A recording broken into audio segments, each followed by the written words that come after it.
Alianza Dominicana contra la Corrupción ha solicitado al Congreso Nacional, al igual que como lo hicieran otras instituciones, posponer la entrada en vigencia de la Ley 7425 que instituye el nuevo Código Penal con el propósito de abrir un proceso de revisión de aquellas disposiciones que, a su juicio, podrían afectar el ejercicio de la libertad de expresión, la libertad de prensa, la libertad de empresa y el derecho de la ciudadanía a recibir información de interés público. Recibimos al presidente de ADOCO, Julio César Tiburcio. ¿Qué tal, estimado? Bienvenido. Buenas tardes, Ángelo, y al maestro de maestro, Roberto Cavada, complacido de poder conversar con ustedes y con Gracias. la audiencia esta tarde. Gracias, profesor. Muchísimas gracias.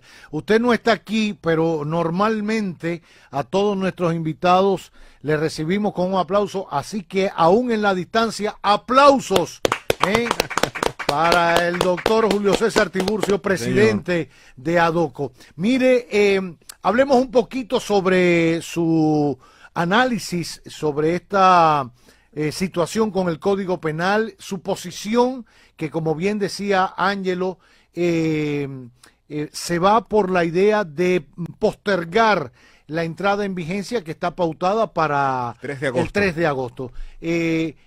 ¿Por qué? ¿En qué lo fundamenta? ¿Qué pasa si la postergamos? ¿Sobre qué código trabajamos? ¿Cómo aplicamos justicia? Dígame su opinión. Aprovecho para pedirle que si puede bajar un poquito la cámara para que se al revés. Ok. Ahí se ve nítido. Entonces, cuénteme su opinión. Bueno, para ir edificando a la audiencia y naturalmente, si así ustedes también requieren en algunos puntos, se trata de esta ley que cumple la vacación ley el 3 de agosto del del cursante año y que deberá entrar en vigencia un día después para el Distrito Nacional y 48 horas después para el interior, lo que significa que su entrada en vigencia ya propiamente dicho sería a partir del día 6 de agosto. ¿Por qué hemos planteado la extensión o postergación de la entrada en vigencia de la extensión de la vacación ley que estableció 12 meses que se cumplen en la fecha ya anteriormente indicada? Porque hay una serie de artículos que nosotros hemos analizado y que estos son, primero, contrario a la Constitución de la República, sobre todo porque establece sanciones a entes que habían sido expulsadas de la ley 31, 3162. 6132. Efectivamente, y que hay decisiones ya del Tribunal Constitucional como una sentencia en el año 2016.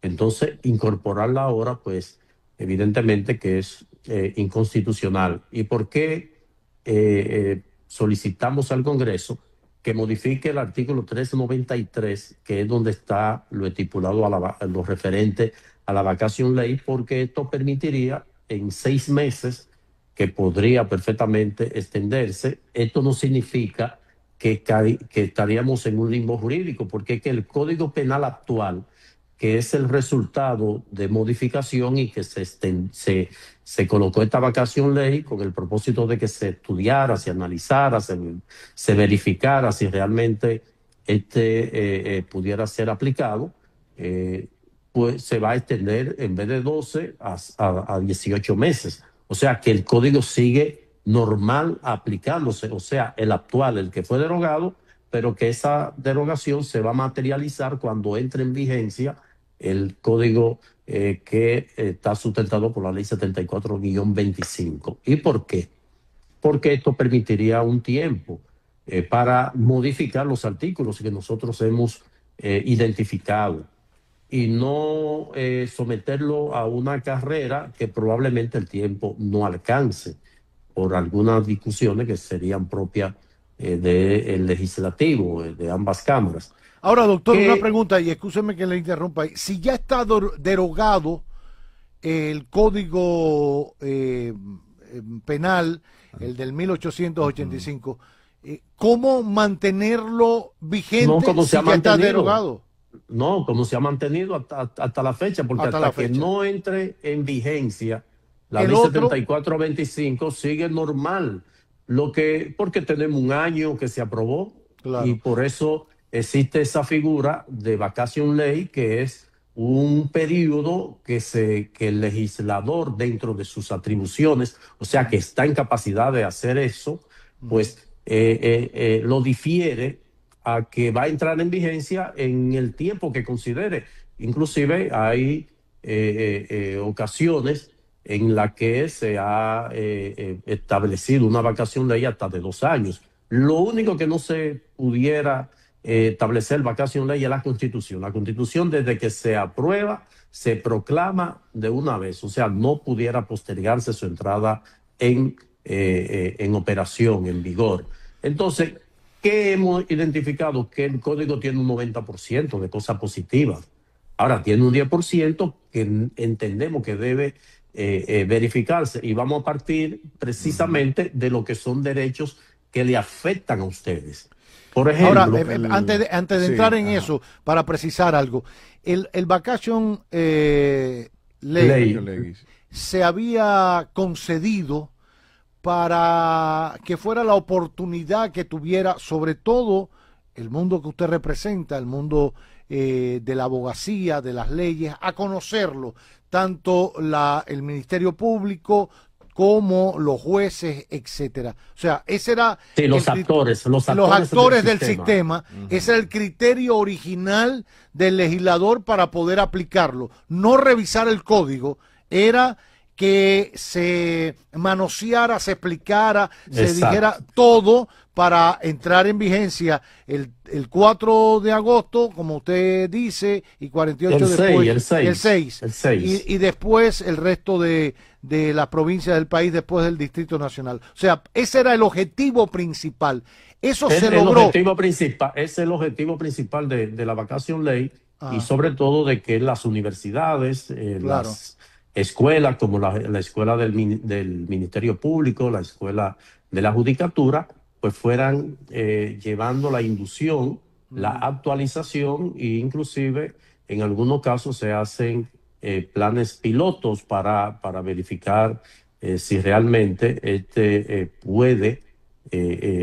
va a ser, cuando se comience su aplicación, pues los actores del sistema pues tengan conocimiento de ¿Y eso se cumplió? ¿Eso se cumplió?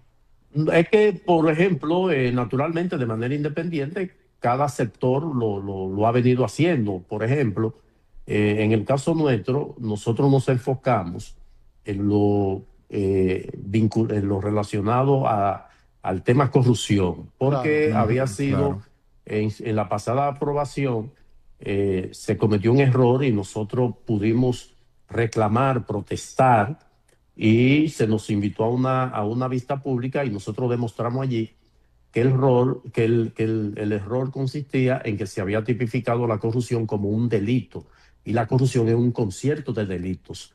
Le planteamos diferentes sugerencias, le hicimos diferentes sugerencias, le pusimos ejemplo de la región, y gracias a ese esfuerzo, pues fueron acogidas varias de las propuestas nuestras, en donde se establecía que la corrupción no podía tipificarse como un delito y aplicarle una pena de 5 a 10 años, porque no distinguía qué tipo de corrupción. Inclusive, uno de ellos es la malversación de uso, que es el uso que se le da a un bien del Estado sin que se lo hayan robado. Por ejemplo, una pala mecánica que un funcionario se lo presta a un amigo para que abra una trocha en su finca, eso es malversación de uso. No se robó la pala, pero sí le dio un uso diferente, y eso está sancionado actualmente en la normativa. Entonces, nosotros nos preparamos en ese sentido, particularmente en el caso mío, mi condición de docente me permitió pues hacer una serie de evaluaciones. Sin embargo, hemos salido a visibilizar, porque lo hicimos desde el principio, en lo que pudiera afectarnos a nosotros como institución. Y era la denuncia que se pudiera en un momento determinado realizar contra un funcionario público. Y nos llamó poderosamente la atención todo lo que rodea el tema de la libertad de expresión, difusión del pensamiento y sobre todo la libertad de prensa y la libertad de empresa. Y cuando nos adentramos en el código, estamos hablando de 393 artículos, sí, y lo tomamos por libros. O sea, el de interés nuestro era el tema de corrupción. El de los comunicadores, pues era el tema de lo relativo a lo que viene siendo el... Ok. Lo relativo a lo que es el ejercicio periodístico, con quien nosotros hemos tenido una alianza a través de las actividades nuestras, y dijimos, espérate, vamos a visibilizar esto para que vean la consecuencia que esto pudiera traer. Y a partir de ahí, pues nosotros encontramos precisamente que es algo inaplicable e inaceptable. Y se lo voy a narrar de manera ilustrada. ¿En qué consiste esto? El código trae el artículo 8, 9, 10, 11 y 12, donde establece la responsabilidad penal de la persona jurídica. Entiéndase, la responsabilidad penal de la empresa que sostiene el medio de comunicación, pero también la responsabilidad penal del dueño de la clínica. Por eso los médicos salen también a presentar protesta por esto, porque significa que la acción de un comunicador, de un periodista que pudiera implicar difamación e injuria, o el uso de un audio, de un video, de una imagen, automáticamente compromete al medio, al extremo que dentro de las disposiciones que contempla el código, a partir del régimen de consecuencia ya aquí establecido, pues aparece que puede incautarse los equipos del medio, de la empresa, de la persona jurídica. No sí. Te habla de manera directa. Ahora, cuando te refiere los artículos 208, el artículo 192, el artículo 284, el 310, entonces te difiere a estos artículos sobre la responsabilidad penal de la persona jurídica. O sea, rebotan, rebotan hasta allá. Efectivamente, entonces uno dice, y ya el Tribunal Constitucional no había fallado sobre eso. Claro, había expulsado de la ley de libertad de difusión del pensamiento. O sea, lo había expulsado porque cuando se hace esta ley solamente había medios escritos y tal vez 2 o 3 emisoras que emitían noticias, o sea, que tenían noticiario, no pasaban de 4. ¿Qué ocurre? Que se establecía la responsabilidad del director y del medio, porque se entiende que tenía cómo verificar que una información que iba a salir en un periódico impreso al día siguiente, pues debía verificarlo el corrector de estilo, el jefe de redacción y probablemente el coordinador. Entonces, por eso se le imputaba también responsabilidad. Ahora bien, cuando ya comienza a desarrollarse los medios de comunicación, la tecnología de la información y la comunicación, aportando diferentes plataformas, pues se depenaliza la responsabilidad del director y del propio medio, sino que se le imputa únicamente al comunicador, al periodista. Pero este código entonces reintroduce esto. Claro. Lo amplía para la generalidad de la gente, o sea, de los ciudadanos, pero de manera muy directa afecta a los medios de comunicación, porque desde que cuando, en el caso de Roberto, ¿verdad?, que tiene responsabilidad de medio, si un periodista en el ejercicio de sus funciones recibe una imagen de un evento, de algo, y que él entiende que la fuente es fidedigna, pues la coloca en el noticiero, pues ya si esa persona de esa imagen entiende que ha sido afectada su integridad con el uso de la imagen y que castiga el Código Penal, pues evidentemente que no solamente está comprometiendo al periodista, sino también al director del medio y también al propietario del medio, cuyas sanciones van desde la incautación de equipos, la inhabilitación para el ejercicio, la denegación de licencia de operación en el caso de emisoras y y canales de televisión, pero también la inhabilitación por un tiempo determinado de la licencia, por ejemplo, en el caso de los periodistas. Entonces, ¿qué va a pasar? Censura previa. El propietario de un medio dice, pero espérate, que ya me está poniendo en riesgo mi patrimonio, pues como yo no tengo cómo determinar qué va a pensar el locutor que está haciendo comentarios y lo que va a decir un entrevistado, pues evidentemente que esto yo voy a poner reglas y el que no la cumpla se va, pero el periodista también va a decir, espérate, si esta primicia que me están dando de un audio que generalmente se utiliza, de esta imagen se utiliza, pues yo me voy a tener de hacerlo. Pero la situación es peor aún. Si yo voy por las calles y veo que alguien le está arrebatando un celular a una persona y yo lo grabo y subo ese video, la pena aplicar a mí serían 5 años, pero por el robo de un celular no pasa de 1 a 2 años. O sea, yo que estoy haciendo un ejercicio... O sea, el subir una persona, aunque esté cometiendo un delito sin su consentimiento, claro, nadie va a consentir que lo suban infringiendo la ley. ¿Provoca cárcel? O sea, ¿está penado en el código? No, claro, está claro. El uso de imagen, 192, el uso de imagen sin autorización está penado. Entonces, la pena son 5 años. Lo que significa que yo recibiría una pena superior a la del ladrón. Sí. Pero eso es lo que respeta, ¿verdad? Pero ¿qué ocurre? El código, dentro de sus novedades, trae el cúmulo de penas.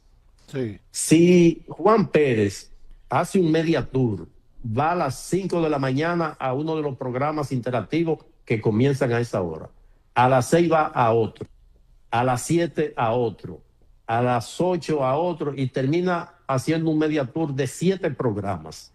Si él va con la misma narrativa y muestra una foto de una persona que se dé por aludido de que fue difamado, pues eso implica que puede perfectamente ser considerado por el juzgador, porque inclusive no pudiera aplicarse como un delito continuo, sino que la persona el mismo día fue a diferentes medios de comunicación y pudiera estarse condenado por la comisión del delito en un medio, en el otro, en el otro y en el otro. O sea, 7 veces condenado, pero usted no puede condenar a una misma persona por el mismo delito.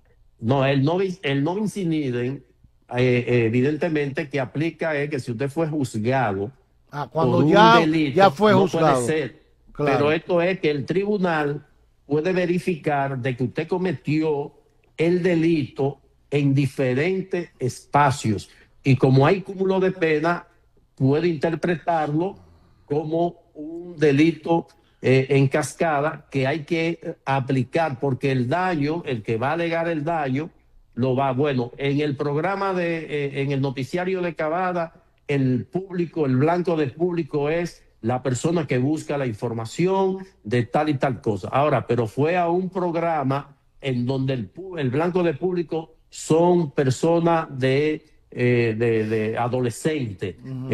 Al otro programa fue que el público que lo ve son los militares, para citar un caso. Entonces, lo que queremos significar es que al momento de aprobar este instrumento, hay una serie de inconsistencias como la que le señalé en principio. Julio, perdón que le interrumpa. Yo Sí, entiendo que tal vez esta parte aquí tiene que ver mucho con interpretación, porque el código así es. cuando habla de cúmulo de penas está haciendo referencia en esencia a la comisión de múltiples delitos, no del mismo delito. O sea, te van a computar la pena porque tú mataste, porque chantajeaste, porque y entonces No, bueno, sí, sí, sí. O sea, por ejemplo, es el por espíritu de ej- la ley, ¿verdad? claro, por ejemplo, el caso de un homicidio agravado. Cada una de Ajá, esas claro. Cada una agravantes de esas agravantes se suma, está exactamente, no por pudiendo ejemplo, exceder los 60 años. Pero exactamente, el cometer el no, mismo delito no porque no repetidamente. puede, no, Ajá. no pudiera, no, la interpretación es que yo puedo demandar por difamación, que es un delito, por injuria, que es un delito, Sí, ahí se por suman. Estamos, ultraje. exacto, muy bien. Claro, el ultraje es un delito.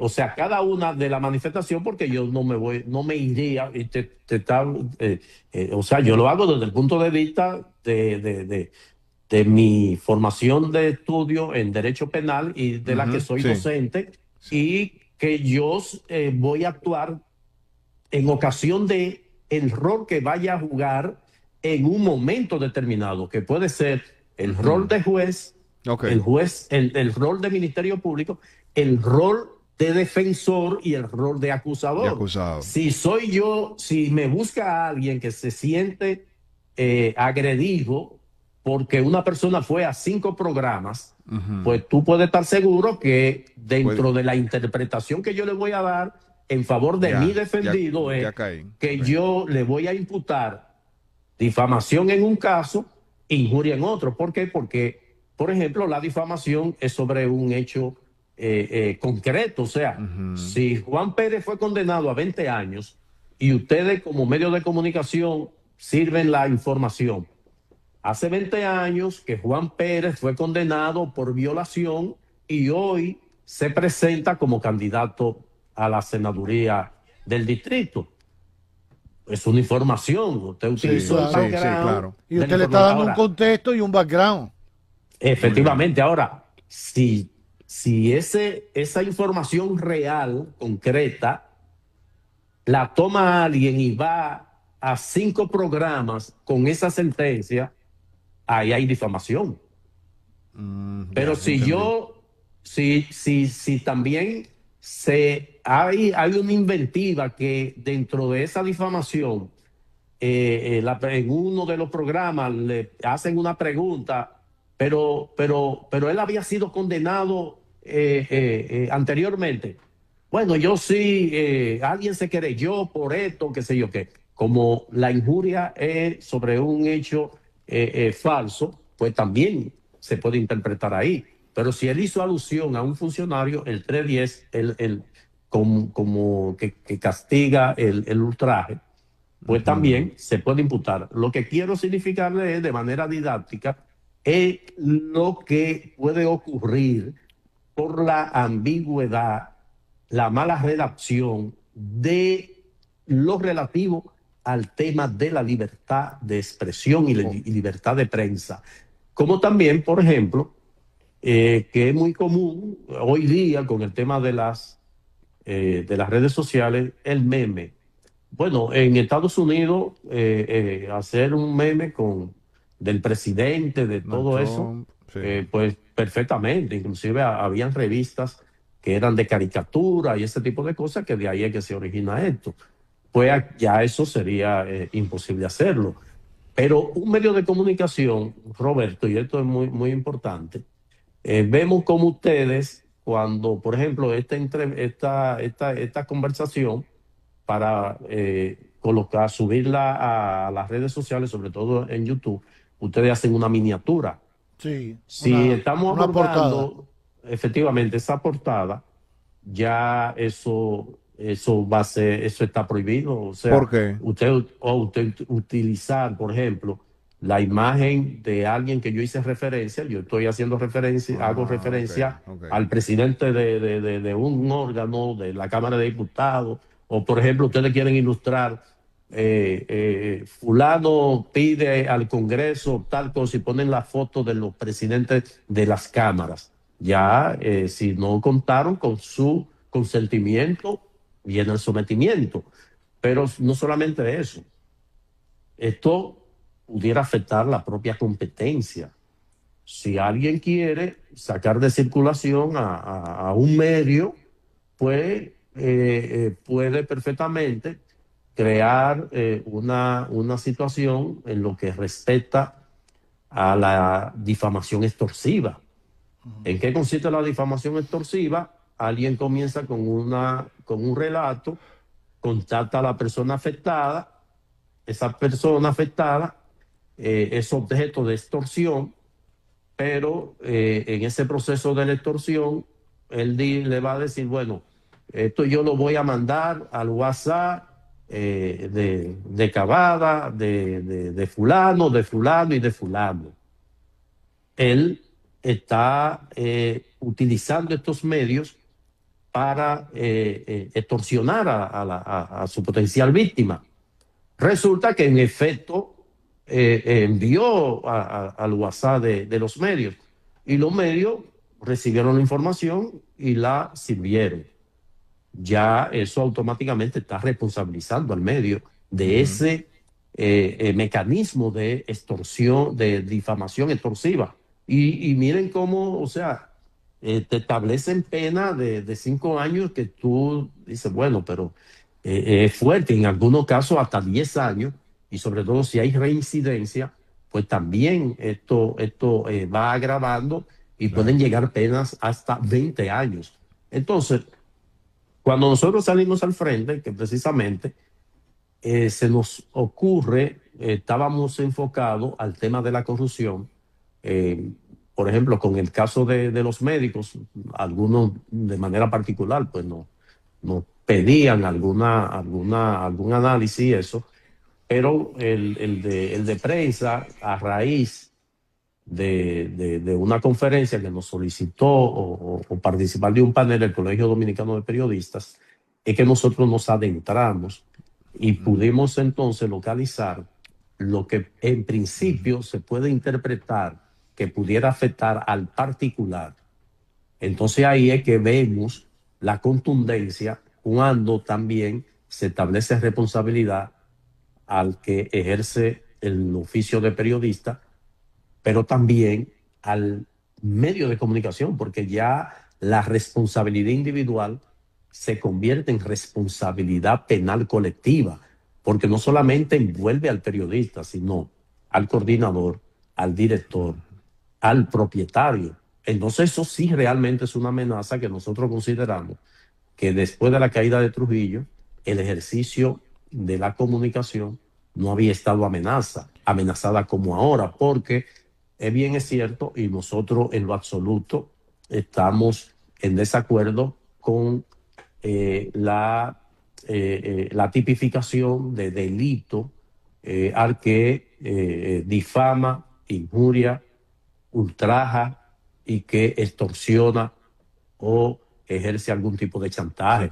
Eso tiene que ponérsele un coto. Sí. Usted habla, Julio, me gustaría preguntarle de la pena de los 5 años. Ayer conversábamos con un juez de Corte de Apelación y él decía que el código era altamente punitivo, que prioriza más la pena que la reinserción social, que se supone que es el fin de toda pena jurídica en un tribunal. Claro. ¿Usted lo considera así también? Tenemos penas ahí complicadas, incluso en el ala de la corrupción. Yo recuerdo que se promovió mucho eso, cualquiera por corrupción, 20 años. Y él dice, eso no es tan bueno, no es tan como se vende. ¿Qué piensan ustedes al respecto? Me gustaría saber. Claro, es que siempre lo que nos hemos interesado por el derecho penal, el fin ulterior de la pena es precisamente lograr, primero, sancionar al infractor, pero también prevenir de que se cometan infracciones. Dentro de los elementos constitutivos de la pena está precisamente el elemento moral. ¿Por qué la población carcelaria es ínfima en relación a la población en general? Bueno, porque el mensaje llega, el mensaje preventivo, disuasivo. Nosotros nos detenemos en una luz en rojo, aunque los motoristas no lo hacen, pero nosotros lo hacemos sin ver un agente de tránsito, porque hay un elemento moral que ejerce una presión en nosotros. Si te va en rojo, puede aparecer el agente a fiscalizarte, pero ya también esto pues se va ampliando la fiscalización con la fotomulta, o sea que ese elemento moral ejerce esa función precisamente porque sabemos y se nos enseñó desde el hogar las cosas que se pueden hacer y las que no se pueden hacer. Y a veces sin los padres estar con nosotros, nosotros nos absteníamos de hacer la cosa mal hecha y por eso podemos vivir en sociedad y por eso podemos entonces cuando pasamos a ser de un individuo a un ciudadano cuando alcanza la mayoría de edad y ejerce ya su función de ciudadano y por eso actuamos correctamente, por eso a veces aunque nos dé el deseo de agredir a alguien porque en respuesta a una agresión nos abstenemos. ¿Por qué? Porque hay un elemento moral que se ha establecido y que se nos ha enseñado desde el principio y por eso andamos vestidos, no andamos desnudos porque sabemos que está prohibido y que tiene también el componente moral y ya en el ejercicio de cualquier actividad pues lo hacemos apegado a la ética porque sabemos que tenemos, aunque no nos estén mirando, lo que creemos en Dios, tenemos todavía la creencia, la fe te lleva de que si uno rompe con los dictados de Dios, pues vamos a ser condenados luego de partir. Entonces, ese objetivo de lograr que una persona, primero, cometió el error, sea sancionado, pero no con una pena desproporcional, sí, desproporcionada. O sea, aunque no sea de me corrupción. pueden hablar, no me pueden, efectivamente, claro, ¿por qué? Porque si una persona, y por eso ya hay muchas legislaciones que han priorizado el tema, las sanciones pecuniarias, así como la inhabilitación, porque una persona condenada de corrupción es procesada si logró recuperarse parte de lo robado, se le castiga con una pena, también con una pena pecuniaria, pero en adición a eso, con una inhabilitación para el ejercicio de la función pública, ya tú le has aplicado varias penas. Esa persona no se debe considerar si igual al tipo que tomó un rifle y se fue a una plaza comercial, a una universidad, a un colegio y acabó con una serie de vidas. O sea, y lo ponemos en la balanza y para el juzgador, pues tiene 20 años este y tiene 20 años el otro. Ahora, el hecho, el crimen cometido, No tiene la misma magnitud. entiende, porque sobre todo cuando hay un delito de sangre, está bien que la corrupción es recursos que se dejan de invertir en áreas sensibles e importantes. Pero a todo esto y es por lo que nosotros hemos planteado técnicamente que se postergue, o sea, se amplíe el plazo de la vacación ley, que he escuchado a algunos amigos abogados decir que caeríamos en un limbo en lo absoluto. Es que actualmente se está aplicando el código que está vigente, o sea, hasta que este no entre en vigencia, aquel no se deroga. Por cómo van las cosas, me parece, Julio, que no se va a extender el periodo de vacatio legis, lo digo basado en el comportamiento de la mayoría congresual en el Senado de la República, un proyecto que llegó con esta intención y que se solicitó que se tratara de urgencia, que se conociera en el orden del día, simplemente se decidió que no, de manera mayoritaria. Y el proyecto entonces cae como cualquier otro proyecto, hacer una fila larga en el Congreso que puede tardar 2, 3, 4, 5, 6 meses y estamos hablando del mes de agosto.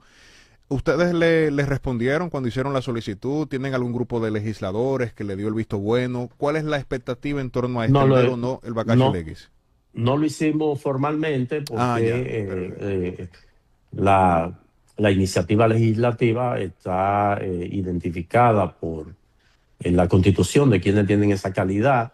Uno lo hace de manera pública. Apelamos y aprovechamos pues este espacio al presidente de la República, que es sabido de que escucha y que sabe que cuando hay una coincidencia de reclamos, pues evidentemente porque la cosa no anda bien.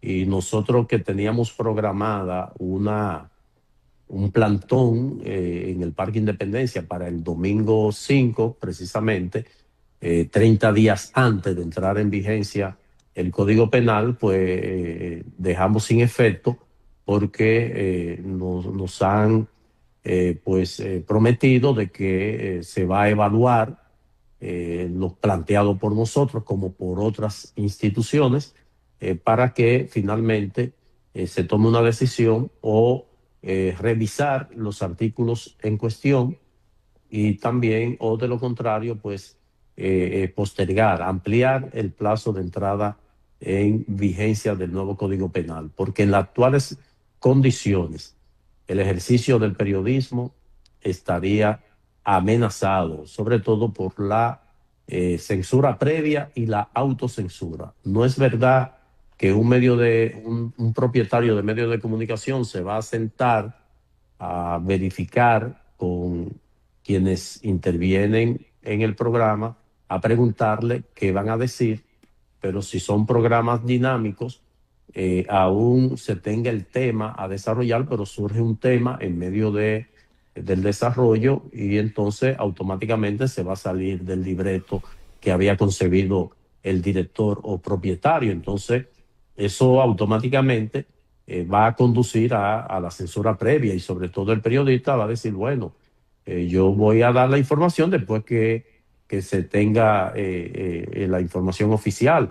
Lo que ya vemos que los medios de comunicación inclusive tienen avanzada que el mismo periodista que va a recoger la impresión de alguien en lo que sale el noticiero, pues ya ha circulado por las redes sociales del medio, claro, inclusive por la red social del propio periodista. Entonces, ya ahí automáticamente habrá un stop, o sea, que se va a tener que abandonar esa práctica. Y sobre todo hay incongruencias sobre la extensión de la responsabilidad penal. O sea, si un medio que tiene otras empresas, aún esas empresas no participar de el delito imputado al propietario, pues también se ven responsabilizadas. O sea, una situación que uno dice, pero en principio uno creía, bueno, la responsabilidad penal de la persona jurídica, si en un camión de refresco le dan un uso diferente y se demuestra que pudo haber tenido alguna responsabilidad de negligencia, de supervisión, el propietario, pues le pueden incautar el bien. Uno creía que era eso, pero cuando ya te hablan de decomiso de los instrumentos o de lo que provocó o lo que se utilizó para el delito, pues estamos hablando que el delito que puede, los medios que utilizó un medio de comunicación, valga la redundancia, fue micrófono, cámara, isla de edición y todo eso, inclusive del cierre total y decomiso del inmueble que alberga la empresa. O sea, es una situación grave. Miren, en un análisis que hicimos comparativo de la región, nada más la ley de Nicaragua supera a la nuestra en lo que respecta a la pena, que Nicaragua tiene 6 años y nosotros tenemos 5 años por el uso a través de medios electrónicos, de imágenes y de datos sin la autorización. Y cuando se habla de datos, pues hasta una nota de voz que yo haya enviado a alguien insultándolo o en una discusión, pues puede perfectamente ser utilizado contra mí porque la persona que emitió el audio pues no me autorizó a utilizarlo. Si yo lo uso como referencia ante la denuncia en el medio, miren, esta persona me amenazó, me dijo que donde me encontrara me iba a volar encima. Y miren, y el medio lo va a publicar, esa persona del audio puede perfectamente accionar contra mí, contra el medio. Ya. Bueno, pues ahí están las consideraciones siempre importantes, interesantes, muy a tiempo del doctor Julio César Tiburcio de la Rosa, presidente de ADOCO, a propósito del Código Penal y su entrada en vigencia. Gracias, muchísimas gracias, profesor. Vámonos a una pausa y regresamos con mucho más en este magazine que no tiene nombre.